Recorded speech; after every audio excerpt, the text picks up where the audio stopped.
Bien, empezar otro capítulo entonces que es de los agonistas de los adrenoreceptores o también conocidos como simpático-miméticos. Entonces, para este capítulo también una base importante es sistema nervioso autónomo. Entonces aquí vamos a entender los efectos de los fármacos que son estimulantes de los adrenoreceptores y por supuesto sus aplicaciones clínicas. Y para eso, como siempre, tenemos que recordar algunos elementos fisiológicos y estructurales para poder entender cómo y dónde van a actuar estos fármacos, ¿sí? Entonces, fíjense, normalmente los neurotransmisores que más mencionamos cuando hablamos de los simpático-miméticos son noradrenalina y adrenalina, también conocidos como norepinefrina y epinefrina, ¿sí?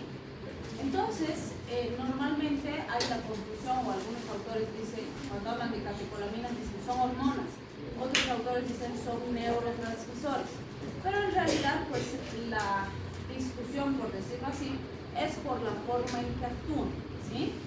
La noradrenalina actúa como un neto neurotransmisor. Vamos a ver que se libera en una terminal nerviosa a una sinapsis y estimula a una neurona postsináptica. Entonces, eso es lo propio de la noradrenalina, o más bien de los neurotransmisores, ¿sí?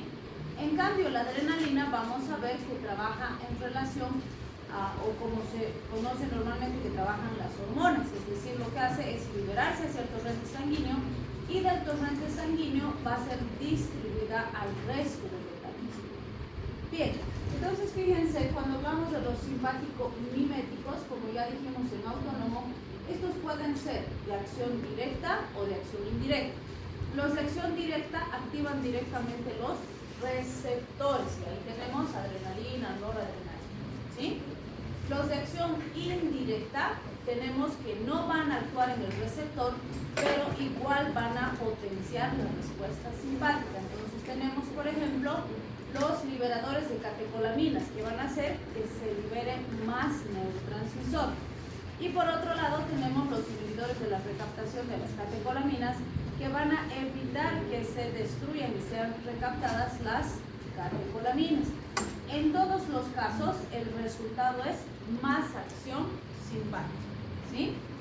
Entonces, por ejemplo, de los liberadores de catecolaminas tenemos como ejemplo a la tiramina, y de los inhibidores de la recaptación a la cocaína y los antidepresivos cíclicos, que los hemos mencionado en sistema nervioso autónomo, ¿sí? Bien, cuando hablamos de estos fármacos, pues es muy importante considerar el hecho de que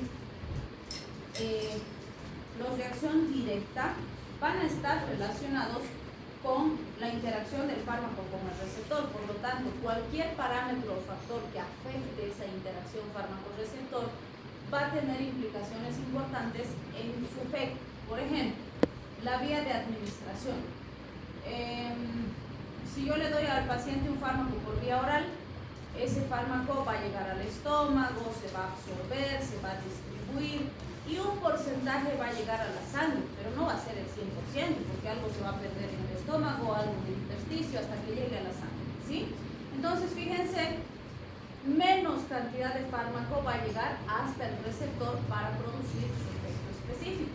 En cambio, si yo le paso el fármaco por vía intravenosa, directamente todo el fármaco ya está en la sangre y ya va a ir a actuar en el receptor, ¿sí? Entonces, la vía de administración sí tiene un papel importante en la intensidad del efecto que voy a obtener, justamente por la disponibilidad de fármaco que va a actuar en el receptor, ¿sí? También mencionamos la afinidad al subtipo del receptor específico y la expresión de los receptores en el tejido efector.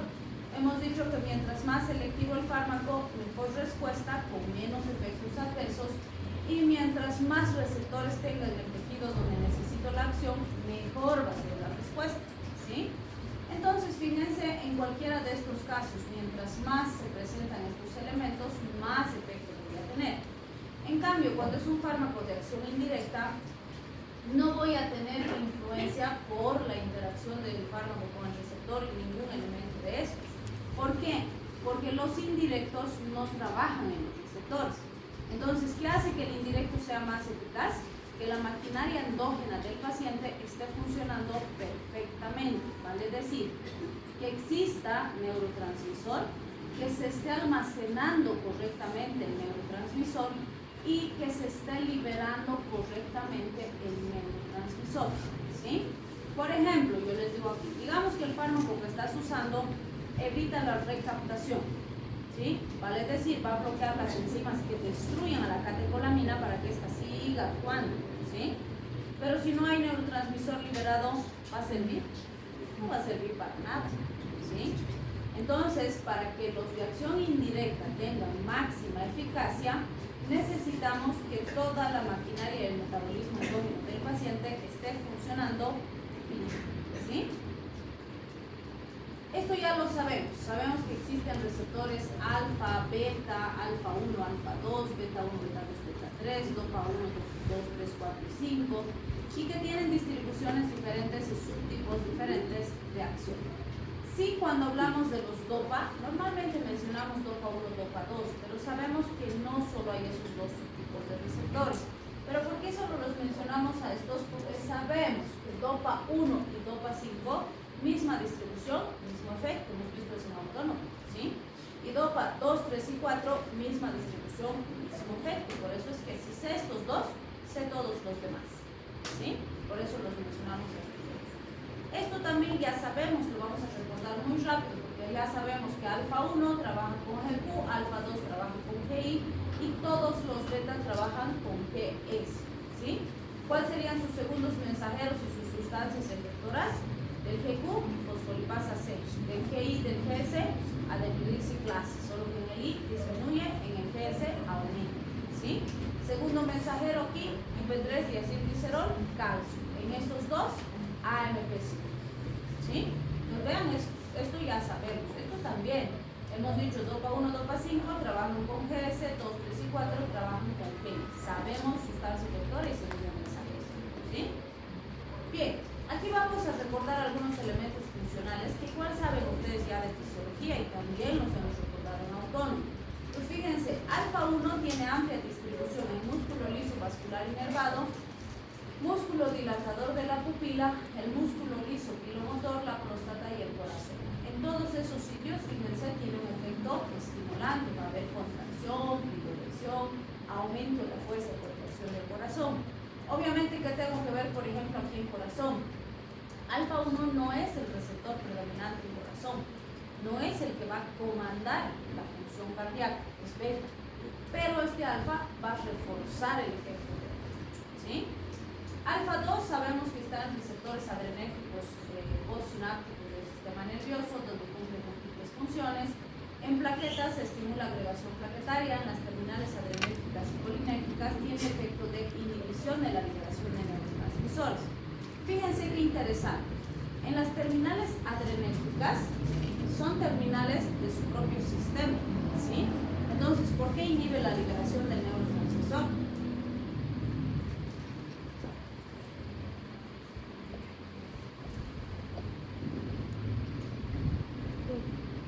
¿Qué? Por retroalimentación negativa, porque ya existe suficiente respuesta simpática y cuando eso ocurre, inhibe, ¿sí? En cambio, las terminales colinérgicas son sus opuestas fisiológicas, son contrarias, ¿sí? Y entonces, ¿por qué las inhibe si son contrarias?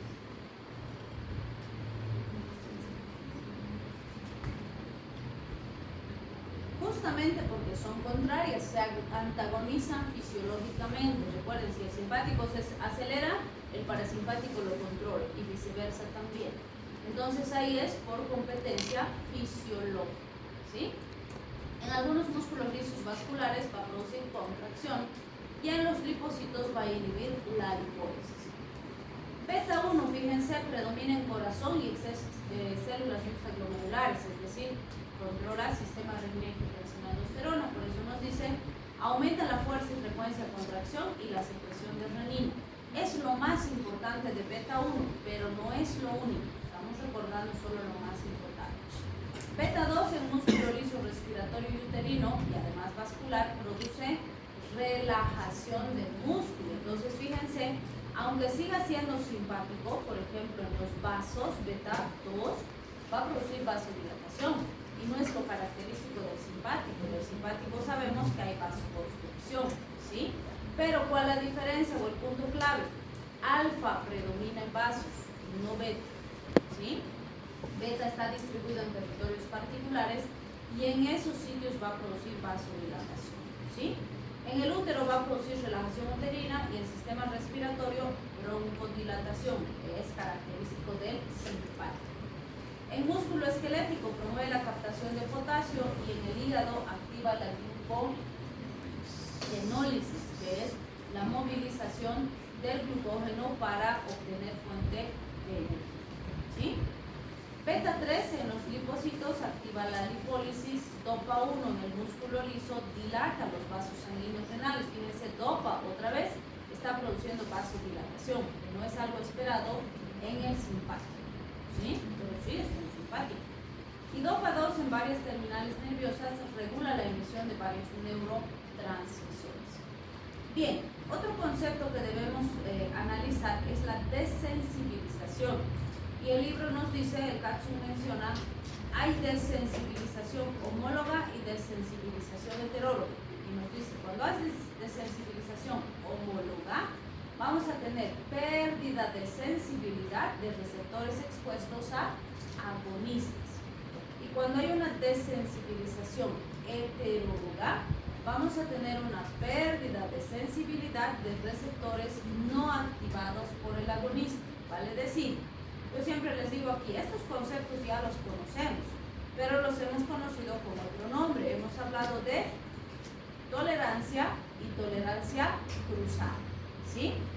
Decíamos que había tolerancia cuando el receptor perdía su capacidad de ser estimulado por la sustancia que lo había estimulado, ¿sí? Ahí sería una desensibilización homóloga. Viene el agonista, lo estimula, hasta que en algún momento se bloquea el receptor y aunque el agonista venga, no puede estimular, ¿sí? La desensibilización heteróloga es como la tolerancia cruzada. ¿Se acuerdan? Vimos con el ejemplo de morfina y heroína. El paciente que nunca jamás en su vida había recibido morfina, ¿sí? Pero era adicto a la heroína, entonces presentaba una tolerancia altísima a la heroína. Y cuando necesitábamos usar morfina en el paciente, no había resultado, aunque nunca en su vida hubiera recibido morfina. ¿Por qué? Porque la morfina y la heroína estructuralmente se parecen.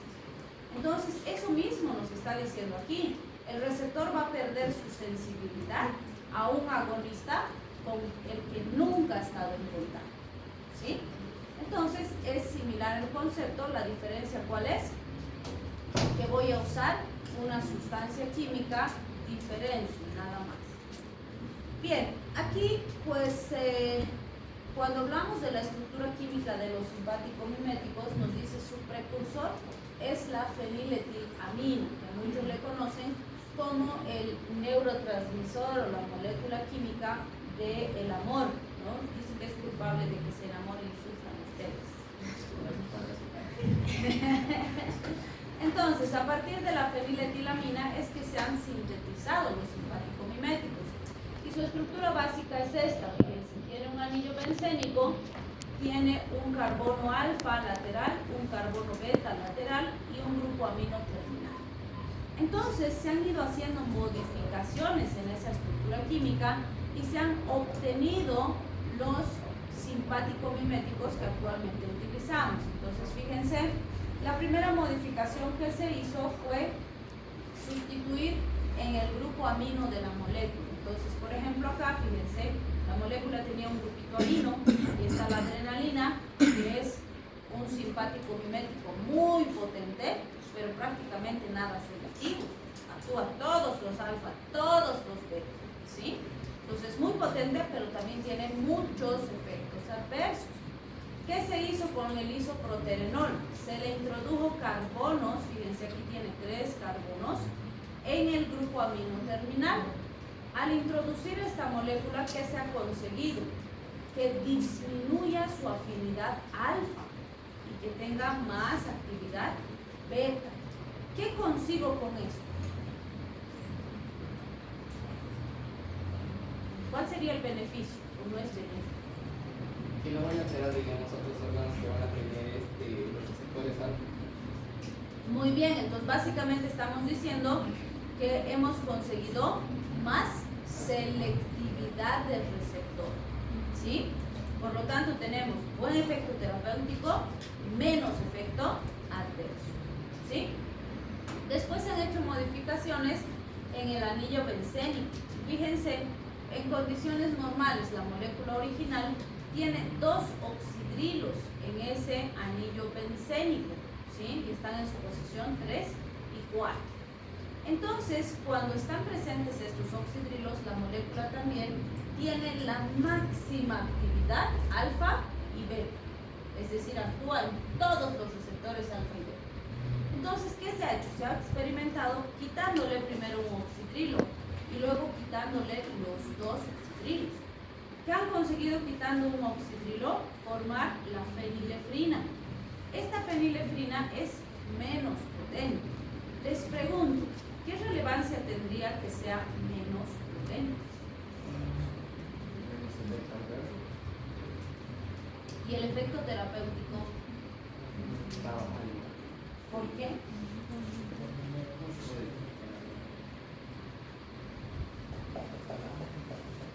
¿Será bueno o malo que sea un fármaco menos potente? Bueno, depende ¿De qué dependerá? de la patología en la que se va a utilizar.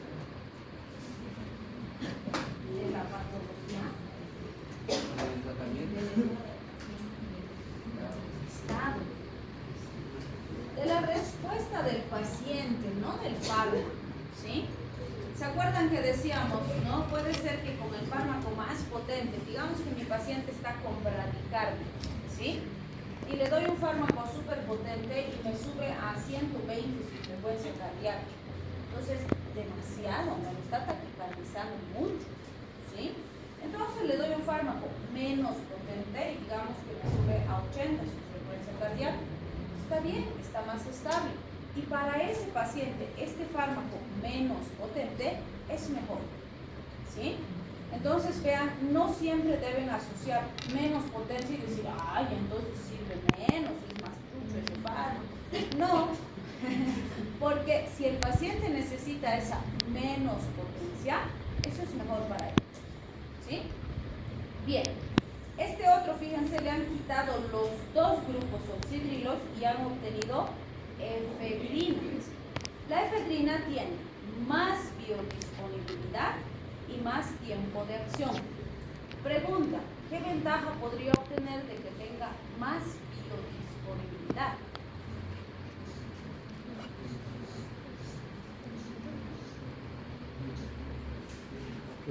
¿Qué ventaja me aportaría la biodisponibilidad?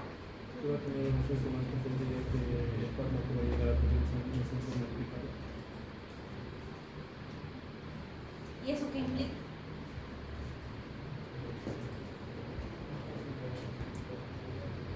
Si tengo más fármaco disponible, tengo más efecto, ¿sí? Ahora, ¿cuál sería el beneficio de aumentar el tiempo de acción del fármaco?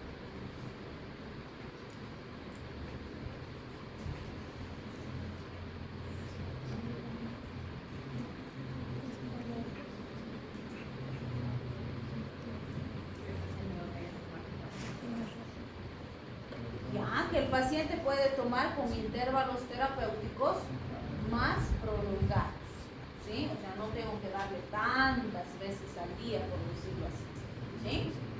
Bien, también tenemos la sustitución en el carbono alfa. Entonces, fíjense, en el carbono alfa se han introducido también grupos o carbonos laterales y demás, y se ha visto que la sustitución en ese carbono alfa bloquea la oxidación de la MAO. ¿Qué función cumple con las catecolaminas la MAO? Que además es la MAO y la COM, ¿no? ¿Qué función cumplen la MAO y la COM? ¿A quién destruye? Acetilcolinesterasa. Esa es de la acetilcolina. Aquí no hay acetilcolina. A la adrenalina, noradrenalina, destruye serían la COMT y la MAO, la monoaminoxidasa y la catecoloximetiltransferasa, ¿sí? Entonces, fíjense, si yo disminuyo la oxidación por la enzima, tengo más tiempo el neurotransmisor estimulando los receptores. Por lo tanto, tengo más respuesta simpática. Además, fíjense, hay un aumento de la acción de los fármacos, un aumento de la capacidad de desplazar catecolaminas de su sitio de almacenamiento. Es decir, también moviliza el neurotransmisor para potenciar la respuesta simpática, ¿sí? O sea, se destruye menos y se moviliza más. Este grupo se les ha denominado las fenilisoprolilaminas. La efedrina también es una representante de este grupo. Y también es representante del grupo de los que se ha modificado en el carbono beta. Fíjense, tenemos sustitución en el carbono beta, que es importante para el almacenamiento de aminas simpático-miméticas en las vesículas neurales, ¿sí? Entonces esto es muy importante porque vamos a poder, si quieren, tener más neurotransmisor almacenado y por lo tanto los fármacos de acción indirecta van a ser más potentes, porque si hacen que se libere más neurotransmisor, el efecto va a ser más eficaz, ¿sí? Bien, estos mapitas de aquí nos resumen todo lo que hemos ido diciendo. Entonces fíjense en la vasculatura, ahí tengo alfa, beta, dopa, que van a tener acciones importantes. Y como decíamos, ¿no?, nos permiten contrastar esa diferencia. Por ejemplo, acá fíjense, alfa aumenta la resistencia arteriolar y beta disminuye la resistencia arteriolar, que es lo que habíamos dicho, ¿no? Los dos son simpáticos, pero sus efectos son contrarios, ¿sí? Igual lo que decíamos de dopa, fíjense dónde tiene distribución dopa, a nivel renal, esplácnico, coronario, cerebral. Todos estos sitios son sensibles a hipoperfusión, ¿sí? Y por lo tanto, esa vasodilatación que produce dopa protege estos sitios cuando hay disminución de la perfusión sistémica, ¿sí? Entonces sí es simpático, pero es súper importante para mantener una irrigación y una perfusión apropiada de estos sitios particulares, ¿sí? En corazón, fíjense, todo positivo, inotrópico, cronotrópico, dromotrópico y demás.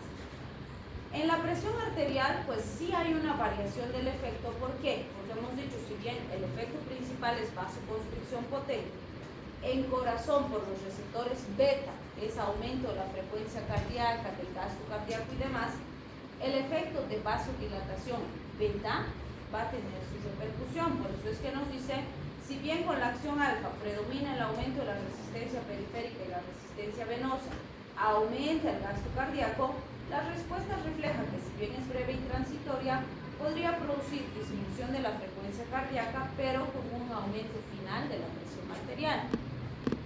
El efecto en receptores beta nos va a producir aumento de la frecuencia cardíaca, que es el efecto en corazón, lo que va a producir mayor fuerza contráctil, pero un aumento de la actividad de la presión sistólica, es decir, la sistólica sube por el aumento del gasto cardíaco, pero la diastólica va a tender a bajar por la disminución de la resistencia periférica, es decir, por la vasodilatación, ¿sí? Y ambos son respuesta simpática. Bien, en los ojitos ya sabemos que hace el simpático, produce midriasis, ¿sí? También se ha visto que puede aumentar el drenaje del humor acuoso y eso puede bajar la presión intraocular. De ahí que los simpático-miméticos alfa se pueden usar en glaucoma. Sin embargo, la acción en beta, es decir, los estimulantes beta, no se ha demostrado que tengan un efecto en la presión ocular, pero sí, bloquear los beta disminuye la producción de humor acuoso. Entonces, los bloqueantes beta también se usan en glaucoma. Sin embargo, estimular los beta no aumenta la producción de humor acuoso, ¿sí? Entonces, sí puedo usar, fíjense, agonistas alfa y bloqueantes beta en pacientes con glaucoma, aunque sean de dos grupos diferentes, ¿sí? A nivel respiratorio, que tenemos broncodilatación, disminución de secreciones, por eso es que es muy útil en pacientes con asma, por ejemplo. A nivel digestivo, relaja el músculo, disminuye las secreciones y esto mediado tanto por alfa como con beta. Por eso es que me va a ser útil en trastornos de hipermotilidad, por ejemplo. En génito urinario, ¿qué vamos a tener? Que relaja el detrusor, cierra el trígono y favorece la continencia urinaria, ¿sí? Entonces, fíjense, todo esto hemos visto en autónomo, simplemente estamos recordando. Y sí, sabemos que alfa está encargado de la eyaculación. A nivel de útero es importante ser más selectivos, y esto también va a nivel vesical. Entonces, vamos a ver que hay relajación uterina y relajación vesical por acción beta 2. Pero si hubiera acción alfa en útero, por ejemplo, es un potente útero constrictor. Se va a contraer el útero y se puede producir un aborto inclusive o una amenaza al parto espontáneo, ¿sí? Bien, en sistema nervioso central tenemos insomnio, euforia, conducta psicótica, principalmente relacionada a la acción dopaminérgica. También tenemos activación del sistema nervioso central, aumento del estado de alerta, y eso está muy relacionado a la actividad de las catecolaminas que estamos viendo, pero también de las anfetaminas como fármacos, ¿sí? De hecho, pues este nerviosismo y alteraciones neurológicas más importantes se ha visto más con anfetaminas que con catecolaminas, pero ambos son psicoestimulantes, ¿sí? Y en el caso de los leucocitos se ha visto leucocitosis, es decir, un aumento en la actividad de las células blancas.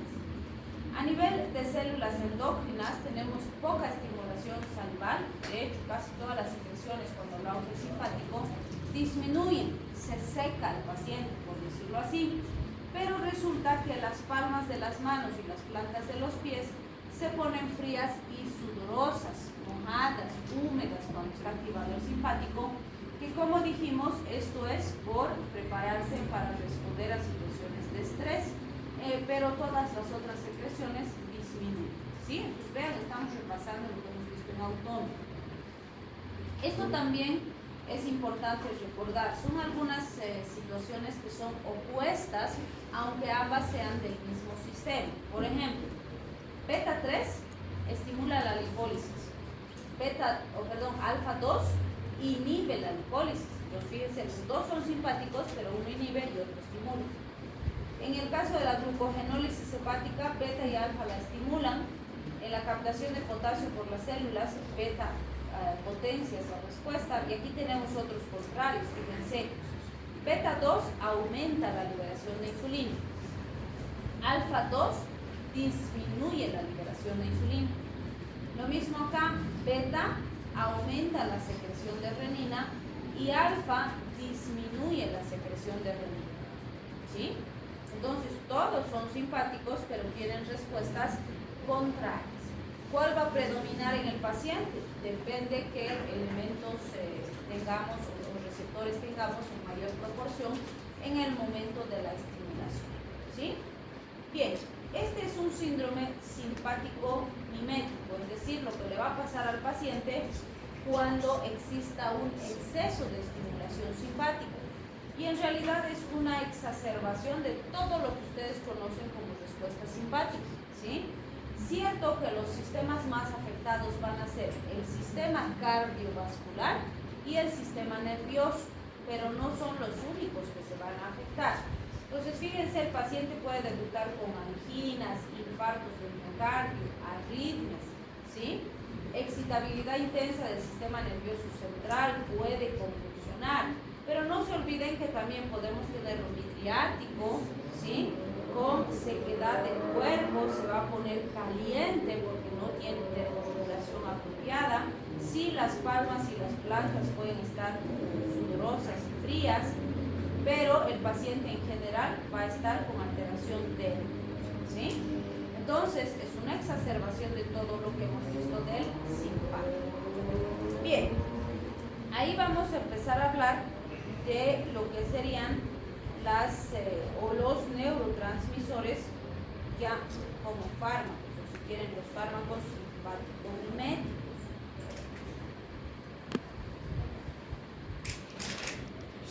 Fíjense, ¿qué tenemos ahí? Adrenalina y noradrenalina son los prototipos de este ¿sí? Es decir, son los fármacos por excelencia representantes de los simpático-miméticos. De hecho, la adrenalina es con la que primero se ha descrito el grupo. Y como ya dijimos, estos fármacos no son selectivos, es decir, actúan en todos los receptores alfa y todos los receptores beta, ¿sí? Incluso algunos dopa. Entonces, fíjense, ¿qué vamos a tener que predomina como efecto? Tenemos vasoconstricción potente, mediado por alfa 1 y alfa 2 a nivel postsináptico, disminución de la liberación de noradrenalina, que va a afectar a todos los receptores que trabajan con noradrenalina, y esto está comandado por acción alfa 2 presináptico. También tenemos efecto cronotrópico y hemotrópico positivo, mediado por beta 1 principalmente, vasodilatación arteriolar y broncodilatación, mediado por beta 2, y también glucogenólisis, mediado por beta 2, ¿sí? Entonces, no quiere decir que es lo único que se va a presentar en el paciente, pero quiere decir que es lo que se va a presentar en mayor intensidad y nos va a producir más sintomatología en el paciente. Bien, entonces aquí vamos a ver algunas de las aplicaciones de la adrenalina. No todas sus aplicaciones ni todo lo que se sabe en relación a su utilización, sino lo básico que tienen que saber. Entonces, fíjense, una de las aplicaciones más importantes de la adrenalina ha sido el tratamiento del paciente con asma, ¿sí? Hoy en día no es el fármaco de primera elección en una crisis asmática. ¿Por qué? Porque, bueno, pues en su época sí se justificaba porque no había nada mejor. Hoy en día tenemos beta 2 agonistas como el salbutamol, que son igual de potentes, pero tienen menos efectos adversos porque solo actúa beta 2. En cambio, este actúa pues todos los alfa, todos los beta, que tiene mucho más efecto adverso. Sin embargo, cuando el paciente no se está estabilizando con beta 2 agonista, entonces todavía recurrimos a la adrenalina, ¿sí? Ahora, si tenemos pacientes con anafilaxia, con un shock anafiláctico, adrenalina. Si tenemos un paciente que tiene un paro cardiorrespiratorio y queremos reanimar corazón, adrenalina para obligar a ese corazón a que trabaje y vuelva a funcionar, ¿sí? Entonces, fíjense, ¿cómo se usa? En un paciente con asma, si es adulto, le vamos a dar 0.3 a 0.5 ml subcutáneo o intramuscular cada 20 minutos hasta completar las 4 horas, pero esto de una dilución 1 en 1000, ¿sí? Que así se prepara la dilución y de la dilución le vamos a dar esa dosis. Ahora, en un paciente con un shock severo que no está respondiendo a nada, le podemos pasar intravenoso. Intravenoso le vamos a pasar de 0.1 a 0.25 ml intravenoso con una dilución 1 en 10.000. O sea, la dilución para intravenoso, fíjense, es más grande, podríamos decir, ¿sí? Y eso le vamos a pasar lentito durante un tiempo de 5 a 10 minutos y podemos repetir cada 5, cada 15 minutos hasta que el paciente se estabilice, ¿sí? Entonces sí se puede usar de esa forma cuando con las otras medidas que actualmente tenemos con fármacos de primera línea no estamos logrando revertir el problema del paciente, entonces recurrimos a estos tratamientos, ¿sí? En anafilaxia vamos a utilizar en pacientes adultos igual de 0.3 a 0.5 ml de solución, 1 en 1000 de la misma dilución, subcutáneo o intramuscular cada hora o cada 2 horas. En niños 0.01 ml por kilo, también de una dilución 1 en 1000, por las mismas vías y los mismos intervalos, viendo la evolución del paciente. Para reanimación cardiopulmonar, en el esquema de reanimación que dura más o menos 20 minutos, que es el tiempo de protocolo establecido para hacer la reanimación, se le va pasando al paciente adrenalina para que el corazón vaya empezando a funcionar al tiempo que estamos haciendo el masaje, ¿sí? También está descrita en la literatura la administración intracardíaca, donde se le pone la adrenalina directo en el corazón, pero eso no lo hace cualquiera. Normalmente ni siquiera en nuestros servicios de emergencia se aplica porque tiene que ser profesional con experiencia y altamente capacitado en ese tipo de administración, ¿sí?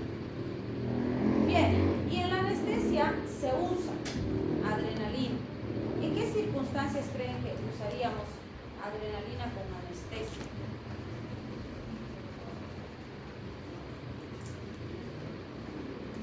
Las vamos a hacer, van a pensar para el bien. ¿Cuándo uso anestesia con anestesia?